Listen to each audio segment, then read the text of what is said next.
Hello বন্ধুরা, good morning. কেমন আছো সবাই? আশা করি সবাই ভালো আছো, আর আমিও ভালোই আছি। ওই যে আজকে দোকানে পুজো, বিশ্বকর্মা পুজো, তাই ভোরবেলা উঠে সব কাজ কমপ্লিট করে নিয়ে আমি চান করে নিয়েছি। এবার গাছে ফুল আর তুলসী পাতা আর দুব্বো ঘাস তুলে নিয়ে আসবো, পুজোতে লাগবে। তারপরে ওই যে ফল আমি সব রেডি করে দেবো, ফলগুলো কেটে, আর মা সব জোগাড় করে নেবে। আমি জোগাড়টা করতে পারি না, মা করে প্রত্যেকবারই। আমি ফলগুলো সব বুনিয়ে দিই আর মা জোগাড় করে। তো চলো সকালবেলা দেখি, ফুলটা আমাদের গাছে আছে, ফুল কয়েকটা ফুল নিয়ে আসি। আর দুব্বো ঘাসও বাড়িতেই আছে, তুলসী পাতা বাড়িতে আছে, তুলে নিয়ে আসি। চলো তারপর জোগাড় করবো। আজকে একটু ভোর ভোরই ঘুম থেকে উঠেছি, দোকানে পুজো। এবার ভোর ভোর না উঠলে তো হবে না, ঠাকুরমশাই সকাল সকালই চলে আসে, 9টা-10টার মধ্যেই ঠাকুরমশাই চলে আসে, তাই জন্য জোগাড়টা তাড়াতাড়ি করতে হয়। তো মায়ের কাজ এসে দেখছি নিচে কমপ্লিট হয়েই গেছে, শুধু চান করলেই হয়ে যাবে। মা বললো কয়েকটা ধূপ ঘাস আর তুলসী পাতাগুলোও তুলে নিও, কারণ পুজোতে তুলসী পাতা লাগে আর ধূপ ঘাসও লাগে।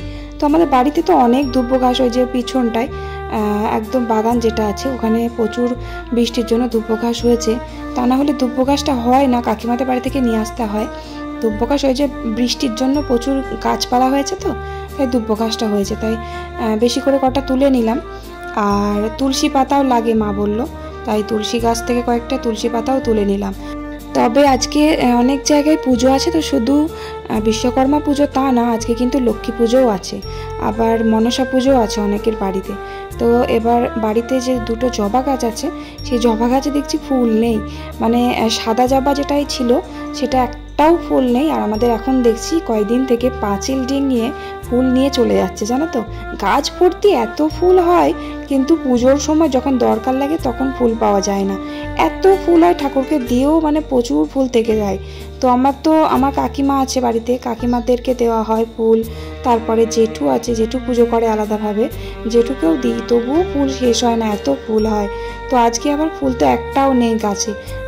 ওই যে পঞ্চমুখী জবাটা, ওটা তো একদম সামনে আছে গাছটা, তা ওই গাছ থেকে ফুলগুলো নিয়ে যেতে পারিনি। কিন্তু যে জবাটা হয়, সাদা জবা যেটাকে বলে, ওই জবার গাছটা একদম গেটের সামনে আছে। আমাদের যে পিছনের গেট আছে না বড়, ওই গেটের কাছেই আছে।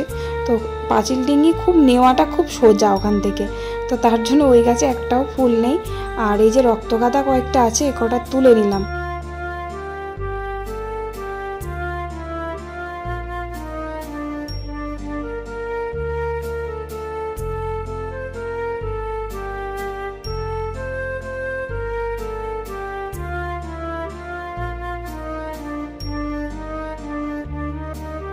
তারপর ফুল, বেলপাতা, তারপরে দুব্বো ঘাস, তুলসী পাতা সব কিছু নিয়ে একদম ওপরে চলে এলাম জোগাড়টা করার জন্য। এখানে ফলগুলো কালকে রাত্রে নিয়ে এসেছে আমার বর, তা না হলে ওপরে জোগাড় করা হয় না, নিচেতে মায়ের ঘরে জোগাড় করা হয়, কারণ দোকানে যাবে তো সেই ওপর থেকে বারবার নেমে নেমে যেতে হবে। তো ফলগুলো আবার আমাকে বয়ে বয়ে নিচে নিয়ে যেতে হবে, তার জন্য আমি এখানেই সব ফলগুলো কেটে জোগাড় করে দিলাম। পুজোর ফলকে কাটা বলতে নেই, তোমরাই বলেছো পুজোর ফলকে বোনানো বলতে হয়। যাই হোক, সেটাই বললাম। পুজোর ফলগুলো আমি সব বুনিয়ে নিচ্ছি, আর আমার শাশুড়ি মা জোগাড় করে নিচ্ছে। আমার গুবলি সোনা দেখো প্রত্যেকটা ফল একটা করে খাচ্ছে। সকালবেলা ঘুম থেকে উঠে খালি পেটে কিচ্ছু খাইনি এখনো অবধি, আমি খাওয়া দাওয়ার এখনো সময় পাইনি, উঠলো কিছুক্ষণ আগেই। তো আমি এবার খাওয়াবো, ফলগুলো সব জোগাড় করে দিয়ে তারপরে আমি ওকে খাওয়াবো। তারপরে চানও করিয়ে দেবো, চান করে একটা পাঞ্জাবি পরিয়ে দেবো। বড় ছেলে আজকে অনেক ভোরবেলা উঠেছে, ওই যে সাইকেল পরিষ্কার করতে হয়েছে, তারপরে বাইকটার বাবার বাইকটা ধুয়ে পরিষ্কার করেছে, তেল দিয়েছে। আজকে তো সব পুজো হবে, আর আমি আমার মেশিনটা সেদিন ঘর ছেড়েছিলাম, সেদিনকেই পরিষ্কার করে তেল দিয়ে রেখে দিয়েছিলাম। আজকে পুজোটা দিয়ে দেবে, তারপরে আর মেশিনে বসা হয়নি, তবে বসবো। সামনে পুজো আসছে, অনেক কিছু সেলাই করতে হবে, এই পুজোটা বেরিয়ে যাক তারপরে সব করব। আর বড় ছেলে আর আমার বর গঙ্গা চান করতে যাবে, কারণ গঙ্গার বালি না মাটিটা লাগে, ওই কি বলে বিশ্বকর্মা পুজোর জন্য মাটিটা লাগে, তার জন্য ডাবের ওপরে না ডাবের নিচে দেয় জানি না ঠিক, তবে লাগে। তো তার জন্য গঙ্গা চানটা করতে চাই প্রত্যেকবারই। আমার বড় ছেলেও বলছে মা আমি যাবো গঙ্গা চান করতে। আমি বললাম যা তাহলে, করে একবারে চান তো করতেই হবে। তারপরে ওর বাবা আর কি বেরিয়ে যাচ্ছে, মানে গঙ্গা চান করতে যাচ্ছে, সেই সময় গুবলু বলে পটি যাব, এবার কি করে আমি পরিষ্কার করাবো। তার কারণ আমি চান করে নিয়েছি সকালবেলায়, তারপর এখন ফল বোনাতে বসেছি। তাহলে এখন যদি গুবলুকে পরিষ্কার করাতে যাই তাহলে আবার আমাকে চান করতে হবে, যেহেতু ঠাকুরের জোগাড় করছি। তোর বাবাকে বললাম একটুখানি দাঁড়াও, গুবলু পটি হয়ে গেলে ওকে পরিষ্কার করে দিয়ে চানটা করিয়ে দিয়ে যাও। তোর বাবা আবার একটু দাঁড়ালো, দাঁড়িয়ে ওকে পরিষ্কার করে চান করিয়ে দিল। আর 5 মিনিট দেরি হয়ে গেলে তাহলে আমি কি করতাম, আবার আমাকে চান করতে হতো, কিছু করার ছিল না, গুবলুকে পরিষ্কার করিয়ে আবার আমাকে চান করতে হতো। এই দেখো ফল মোটামুটি বোনানো হয়ে গেছে, আমি বোনাচ্ছি, মানে হয়নি, কিছুটাই হয়নি, সব এখন বোনাচ্ছি। আর মানে সমস্ত রকমের ফল একটু একটু করে কেটে দিলাম। আমার শাশুড়ি মা সমস্ত জোগাড়গুলো করছে। তারপর ওই যে আমার বর চান করে বাড়ি আসলো, আর আমার গুবলু সোনাকে চান করিয়ে দিয়েছে ওর বাবা। তো আমি আবার ওকে পাঞ্জাবিটা পরিয়ে দিয়েছি। এই যে দেখো সেই পাঞ্জাবিটা যেটা ওকে সরস্বতী পুজোর সময় কিনে দিয়েছিলাম। আমার বড় ছেলে ওকে একসাথে দুটোই কিনে দিয়েছিলাম, দেখছি দেখো উকি মেরে ওর বাবাও পরেছে পাঞ্জাবি, 2 ছেলেই পাঞ্জাবি পরেছে। তারপর ফল সমস্ত মানে মোটামুটি জোগাড় হয়েছে, মানে যেগুলো জোগাড় করতে হয় এগুলো সব শাশুড়িমাই করে, আমি এগুলো কিছুই করতে পারি না, আমি শুধু বসে বসে দেখি। সমস্ত ফল একটা একটা করে আমি বনিয়ে দিই, মা সমস্ত জোগাড় করে নেয়। আর লেবুগুলো আলাদা কেটেছি, বাতাবি লেবু, মুসাম্বি লেবু, কমলা লেবু, কারণ তেতো হয়ে যায় তো লেবু, ফলগুলোও তেতো লাগে। আর গামলার মধ্যে আলাদাভাবে ফলগুলো বনিয়েছি। আর এখনও ফল বোনাতে বাকি আছে, তো ঠাকুরমশাই চলে আসবে বলে সমস্ত জোগাড়গুলো একটা একটা করে নিচে দিয়ে আসছি। ফলের থালাগুলো তো খুব ভারী, তাই আমি বললাম ঘন্টা, তারপরে প্রদীপ, ফুলের মালা, এগুলো সব তুই নিয়ে যা, তারপরে আমি ফলগুলো নিয়ে যাচ্ছি ফলের থালা। ওর বাবা দুটো নিয়ে গেছে, এখনো ফলের গামলা সব কিছুই আছে। তারপর সব কিছু দোকানে দিয়ে আসার পর তখন বাজে 10টা, মানে ঠাকুরমশাই সকালবেলা এসেছিল, তখন 8:30 বাজে, তখন জোগাড় করা হয়নি। তো বললো তুই জোগাড় কর, আমি আসছি। তারপর আর কোনো পাত্তা নেই, 10টা বেজে গেল। আমার বর এদিক ওদিক ঠাকুরমশাই যাচ্ছে, সবাইকে বলছে পুজোটা করে দিয়ে যেতে। কিন্তু সব ঠাকুরমশাই কিন্তু বিশ্বকর্মা পুজো করে না, তো তার জন্য মানে যিনি আমাদের বাড়িতে পুজো করে, মানে আমাদের দোকানে পুজো করে, ওনার বাড়ি গেল। আমাদের বাড়ি থেকে একটুখানি বাইকে করে আমার বরমশাই ওনার বাড়িতে গেল, গিয়ে দেখে যে উনি নেই, কোথায় পুজো করতে চলে গেছে। তো ফোন নাম্বার নিয়ে ফোন করলো, তারপর উনি ওনার ছেলেও পুজো করে, ওনার ছেলেকে পাঠিয়ে দিল।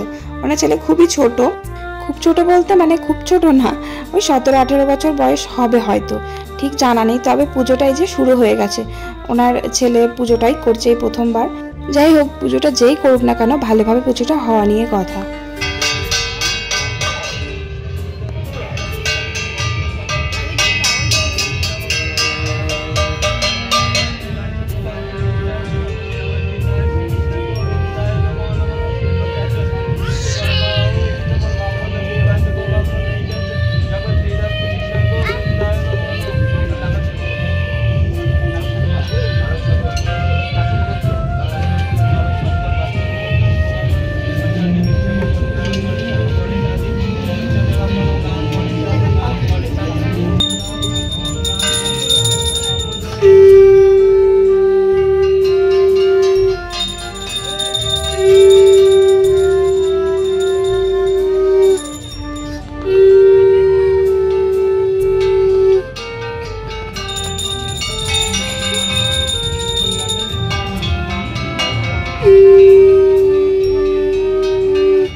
আমার গুবলু দেখো কাসরটা বাজাতেও পারছে না, আবার কাউকে বাজাতেও দিচ্ছে না। ওর দাদা যে বাজাবে দেখো হাত থেকে লাঠিটা নিয়ে এলো, কিছুতেই বাজাতে দিচ্ছে না, আবার নিজেও ঠিক মতন বাজাতে পারছে না।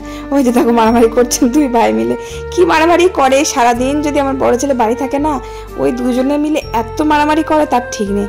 তবে ছোটটা বলেছে, ছোটটা দোষ দেবো না, তারা ছোটটা বেশি বদ জানো তো, ছোটটাই দাদাকে বেশি মারে, মানে ছোট বলে ওকে কিছু বলা হয় না, তো তার জন্য মানে বড়টা এত বকা খায় কি বলবো।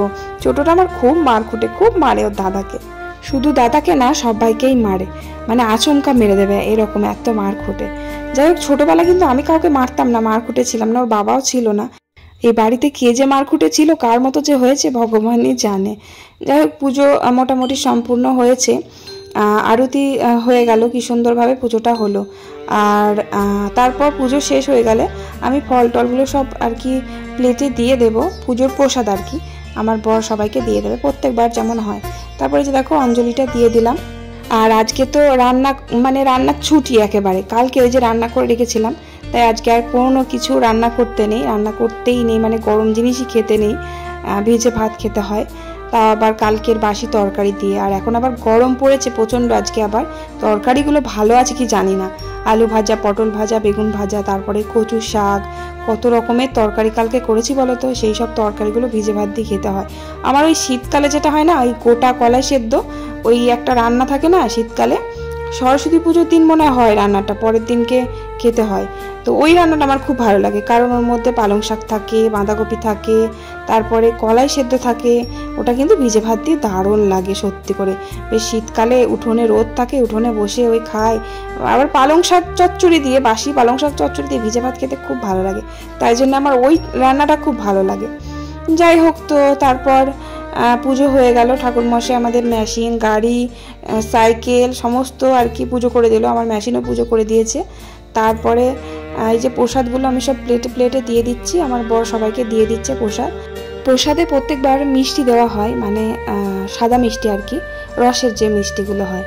তো এই গত 2 বছর থেকে ওই সাদা মিষ্টি আর দেওয়া হয় না, এখন লাড্ডুটা দেওয়া হয়। লাড্ডু কিন্তু বাচ্চা থেকে বড় সবাই খেতে খুব ভালোবাসে, তাই জন্য লাড্ডুটা প্রসাদে দেওয়া হয়। আর রসের মিষ্টিটা ভেজা ভেজা থাকে, প্রসাদের মধ্যে দিলে আরও ভিজে যায়, আর লাড্ডুটা দিলে শুকনো শুকনোই থাকে, তাই জন্য লাড্ডুটা আর কি দেওয়া হয়। আগের বার থেকে লাড্ডুটা দেওয়া হচ্ছে। তো আমি সবাইকে এবারই ওবারই সমস্ত জায়গায় প্রসাদ আমি প্যাক করে দিলাম, আমার বড় ছেলে সবাইকে দিয়ে আসলো, সবার দোকানে। এই যে কোটোই আমার ননদিনীকে পাঠিয়ে দিলাম, আমার বড় ছেলেকে দিয়ে প্রসাদটা দিয়ে আসবে, আবার কাকিমাদের বাড়িতে, তারপরে জায়ের বাড়িতে সবাইকে পাঠিয়ে দিলাম প্রসাদটা। প্রসাদ মোটামুটি সব প্লেটে দিয়ে দিয়েছি, প্রসাদ আর নেই, সব শেষ। আর এখন বাজে 12টা 5। কোনোবার এত দেরি হয় না, 10টা সাড়ে 10টার মধ্যেই পুজো শেষ করে একদম প্রসাদ বিলি করা হয়ে যায়। আর এবছরে একটু দেরি হয়ে গেল, ঠাকুর মশাই আসেনি তাই জন্য। তো বাড়ি এসে যে ঘরটা সব ফল কাটা হয়েছিল এগুলো সব পরিষ্কার করে দিচ্ছি, আর খোলাগুলো সব রেখে দেবো একটা বালতিতে, কারণ আমার ওই ননদের গরু আছে, তো গরুটাকে দিয়ে দিতে পারবে। সমস্ত খোলা দিয়ে দিচ্ছি, আখের খোলাগুলো বাদ দিয়ে, আখের খোলা তো খেতে পারবে না। তা অনেকগুলো খোসা হয়েছে, এক বালতি হয়েছে, এক বালতি তো ধরছে না। তো আমি কিছুটা ওই যে শশার যে খোলাগুলো আছে ওগুলো প্যাকেটে করে ভরে দিলাম, ও কালকে আসবে, ও কালকে নিয়ে যাবে, গরুতে খেতে পারবে।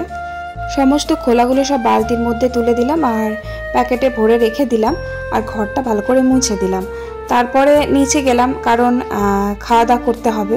কালকে ভাত করা ছিল, সেই পান্তা ভাত। এই যে দেখো সব রকমের ভাজা, ভালো আছে, কিছু হয়নি। আলু ভাজা, তারপরে পটল ভাজা, বেগুন ভাজা, কচু শাক, কুমড়ো ভাজা, সমস্ত কিছু। আর একটু ছাতু মেখে নিয়েছি, ভিজে ভাত দিয়ে ছাতু মাখলে খুব ভালো লাগে খেতে। আর আমি কি করেছি জানো তো, পটল ভাজা, বেগুন ভাজা, এই দুটো একসাথে ভালো করে মেখে একটু কাঁচা তেল আর কাঁচা লঙ্কা আচ্ছা করে মেখেছি, দিয়ে ওটা দিয়ে খেলাম, কি দারুণ লাগলো। আমার শাশুড়িমাও বলছে এত সুন্দর লাগছে এটা দিয়ে খেতে।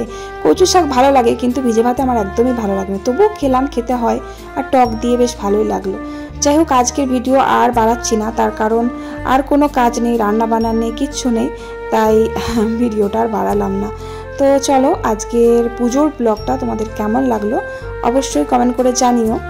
আবার পরের ভিডিওতে দেখা হচ্ছে, তাহলে ভালো থেকো সবাই, সুস্থ থেকো। আজকের মতো টাটা, বাই বাই।